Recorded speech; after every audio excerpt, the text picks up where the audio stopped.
الحمدللہ رب العالمین والصلاة والسلام علی سید المرسلین اما بعد فاعوذ باللہ من الشیطان الرجیم بسم اللہ الرحمن الرحیم۔ آج رمضان المبارک کے حوالے سے کہ استقبال رمضان کیا ہے اور ہم استقبال رمضان کیوں کرتے ہیں، اس کے متعلق تھوڑا سا ہم سنیں گے، سمجھیں گے کہ احادیث سے، روایات سے ثابت ہے کہ آپ صلی اللہ تعالیٰ علیہ وآلہ وسلم رمضان المبارک کا باقاعدہ اہتمام فرماتے تھے۔ آپ صلی اللہ تعالیٰ علیہ وآلہ وسلم رجب کے مہینے میں یہ دعا مانگنا شروع کر دیتے تھے، اللہم بارک لنا فی رجب و شعبان و بلغنا فی رمضان، کہ کیا اللہم بارک لنا فی رجب و شعبان و بلغنا رمضان، کہ اللہ ہمیں برکت عطا فرما رجب اور شعبان میں اور ہمیں میلاد رمضان سے۔ سبحان اللہ۔ آپ صلی اللہ تعالیٰ علیہ وآلہ وسلم شعبان کے آخری دنوں میں درس دیتے تھے، واعظ فرماتے تھے، تو گویا استقبال رمضان کرنا سنت رسول اللہ صلی اللہ تعالیٰ علیہ وآلہ وسلم ہے، اور استقبال رمضان کے لیے حلقے کا اہتمام کرنا، لوگوں کا شرکت کرنا، یہ سنت صحابہ ہے۔ تو ہم بھی اسی نیت کے ساتھ استقبال رمضان آن لائن اور آن سائٹ کروا رہے ہیں الحمدللہ، تو اس میں ضرور شرکت کیجیے۔ اللہ عز و جل کے رسول صلی اللہ تعالیٰ علیہ وآلہ وسلم رمضان کے فضائل بیان کرتے ہوئے فرماتے تھے، لوگوں سن لو، تم میں سے اللہ عز و جل نے ایک مہینہ ایسا عطا کیا ہے، وہ مہینہ کون سا ہے؟ جس میں ایک رات ایسی ہے جو 1000 مہینوں کی راتوں سے بہتر ہے۔ سبحان اللہ، سبحان اللہ۔ آپ صلی اللہ تعالیٰ علیہ وآلہ وسلم لوگوں کے اندر، صحابہ کرام رضوان اللہ اجمعین کے اندر باقاعدہ اس کا اہتمام فرماتے تھے، تو ہم بھی اسی نیت کے ساتھ جو ہے استقبال رمضان کرتے ہیں۔ اللہ عز و جل قرآن پاک میں ارشاد فرماتا ہے، آپ صلی اللہ تعالیٰ علیہ وآلہ وسلم کا فرمان ہے کہ انما الاعمال بالنیات، کہ عملوں کا دار و مدار نیتوں پر ہے۔ جو بھی جس کام کے لیے بھی نیت کرتا ہے اس کا اجر اسی طرح ہوگا۔ مثال کے طور پر اگر کوئی شخص دنیاوی کام بھی کر رہا ہے لیکن اس کا حصول اور مقصود اور نیت اس کی اللہ عز و جل کی رضا ہے، تو وہ دنیاوی کام بھی اللہ عز و جل اخروی کاموں میں یعنی نیکی کے کاموں میں شمار فرماتا ہے۔ اسی طرح ہم رمضان المبارک کے بابرکت مقدس مہینے میں ہم نے کوشش کرنی ہے زیادہ سے زیادہ برائی سے بچیں، دوسروں سے مسکرا کر ملے، خندہ پیشانی سے ملے، دوسرے کے دکھ درد کو سننا، یہ بھی عبادت ہے۔ ہم تو یہ سمجھتے ہیں کہ صرف بس 2 رکعت نفل کی نیت کر لی، فجر اثر ظہر مغرب پڑھ لی، یہ کافی ہے۔ ایسا نہیں ہے، بلکہ دوسرے کے دکھ اور درد کو سننا، محسوس کرنا، یہ بھی اللہ عز و جل اس کو بھی عبادت میں شمار فرماتا ہے۔ اور اسی طرح جی پیاری بہنوں، اللہ کے رسول صلی اللہ تعالیٰ علیہ وآلہ وسلم کا فرمان رحمت نشان ہے۔ اسلام کی خوبصورتی میں سے ایک بات یہ بھی ہے کہ لا یعنی باتوں کو چھوڑ دیا جائے، یعنی ایسی باتیں جس کا کوئی فائدہ نہیں، کوئی نقصان نہیں، تو اس کو چھوڑ دینا بہتر ہے، اور یہ روحانیت کو تیز کر دیتا ہے۔ یعنی لا یعنی باتوں کو چھوڑ دینا روحانیت کو بڑھا دیتا ہے۔ قرآن روح کی غذا ہے۔ اس رمضان المبارک میں، اس رمضان المبارک کو اپنا آخری رمضان المبارک سمجھ کر گزارنا ہے، اللہ کا قرب پانا ہے۔ حضرت سیدنا عمر فاروق اعظم رضی اللہ تعالی عنہ اس مہینے میں برکت کا سوال کرتے تھے، اور سب سے استقبال رمضان کے حوالے سے چند ایک جو ہم نے اہداف مقرر کیے ہیں، اس میں سے ایک بہترین ہدف جو ہے فیملی ہے۔ اللہ عز و جل قرآن پاک میں ارشاد فرماتا ہے، اے ایمان والو، اپنے آپ کو اور اپنے اہل کو جہنم کی آگ سے بچاؤ جس کا ایندھن آدمی اور پتھر ہے۔ تو پیاری بہنوں، ان آیات پر عمل کرتے ہوئے اپنی فیملی کا حق ادا کرنا ہے۔ اللہ عز و جل قرآن پاک میں ارشاد فرماتا ہے، وَقُولُوا قَوْلًا سَدِيدًا، یعنی سیدھی بات کہو۔ اب ہم کیا کرتے ہیں کہ کبھی ایسی بات کرتے ہیں جس میں بہت زیادہ نرمی ہوتی ہے یا بہت زیادہ سختی ہوتی ہے، درمیانی راہ ہم اختیار نہیں کرتے۔ اس رمضان المبارک کا ہدف ہم نے کیا کرنا ہے کہ درمیانی راہ کو بنانا ہے، نہ بہت نرمی نہ بہت زیادہ سختی۔ کبھی کسی کی بات مان لیجئے، کبھی منوا لیجئے۔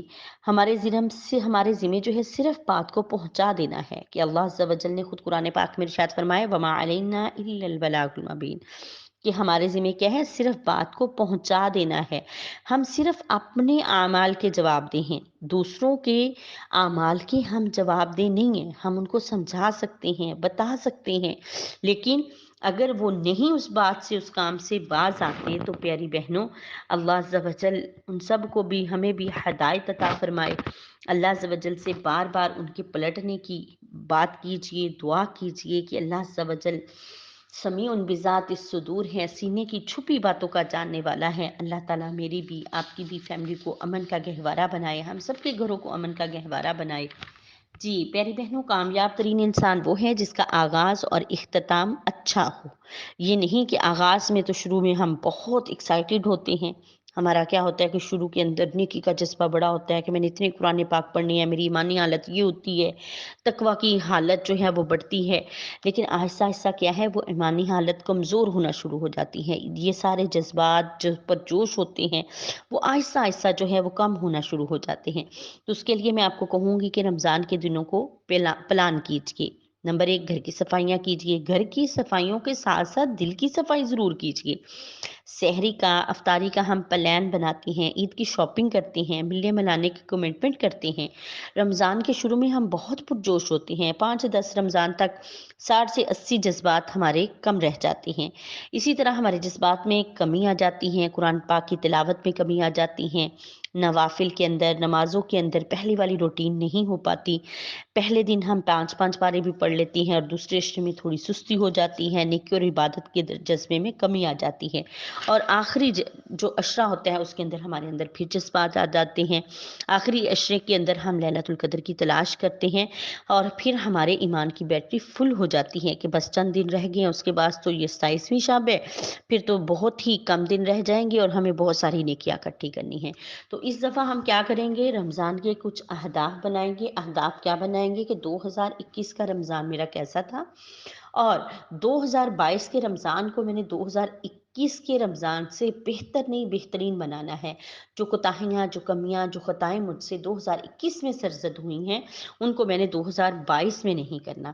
دوسری بات کیا ہے کہ فیملی سیٹنگ، اس کے لیے میں آپ کو کہوں کہ 7 منٹ کے لیے رمضان کے فضائل کی اہمیت پر درس ضرور رکھیے، بیان کیجیے۔ اور آپ صلی اللہ تعالیٰ علیہ وآلہ وسلم کا طریقہ بھی یہی تھا کہ آپ صلی اللہ تعالیٰ علیہ وآلہ وسلم بھی کیا جاتے تھے، اور بہت ہی پیاری بات، بہت ہی پیاری بات جو آپ صلی اللہ علیہ وسلم نے ارشاد فرمائی، اور آپ بھی دیکھتے ہیں کہ قرآن پاک میں ارشاد اللہ عز و جل فرماتا ہے کہ آخرت میں نیکیوں کو گنا نہیں جائے گا، بلکہ نیکیوں کو کیا کیا جائے گا، تولا جائے گا۔ اس لیے اچھے اعمال کی تعداد کو نہیں دیکھیں بلکہ اس کے معیار پر دھیان دیں، اور کامیاب وہی انسان ہے جس کا آغاز اور انتہا اچھا ہوتا ہے۔ تو دیکھیں کہ اچھے اعمال کی تعداد کو گنا نہیں جائے گا بلکہ تولا جائے گا، یعنی اللہ عز و جل جو قرآن پاک میں ارشاد فرماتا ہے کل بروز قیامت ہماری جو نیکیاں ہیں میزان عمل میں تولی جائیں گی، یعنی ان کا ویٹ کیا جائے گا۔ اور ہمارے نبی پاک صلی اللہ تعالیٰ علیہ وآلہ وسلم کا بہت ہی پیارا فرمان رحمت نشان ہے کہ کل بروز قیامت وہ نیکی سب سے زیادہ وزن میں زیادہ ہوگی جو کرنے میں آپ کے لیے تکلیف کا باعث بنے، جس نیکی کے حصول کے لیے آپ کو بہت ساری قربانیاں دینی پڑی۔ تو پیاری بہنوں دیکھیے کہ اس میں ہم کیا کرتے ہیں، میں نے اتنے نوافل پڑھنے ہیں اور میں نے اتنے قرآن پاک ختم کرنے ہیں، یہ بھی اچھی بات ہے، یہ جذبہ ہونا چاہیے، لیکن اصل بات یہ ہے کہ اس کا معیار بھی دیکھیے۔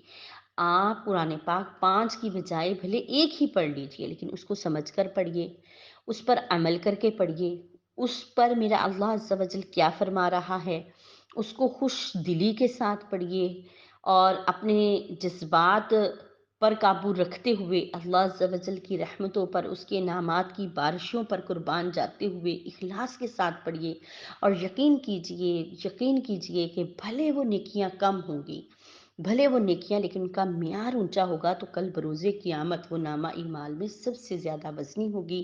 اور حدیث پاک کا خلاصہ بھی میں نے جیسا عرض کیا کہ وہ نیکی جس کے کرنے میں آپ کو زیادہ دشواری آئے، جس کے لیے زیادہ مسائل کا، پریشانیوں کا سامنا کرنا پڑا، کل بروز قیامت وہ میزان عمل میں سب سے زیادہ وزنی ہوگی۔ سبحان اللہ، یعنی جب آپ کو روزہ لگتا ہے، کچھ لوگوں کو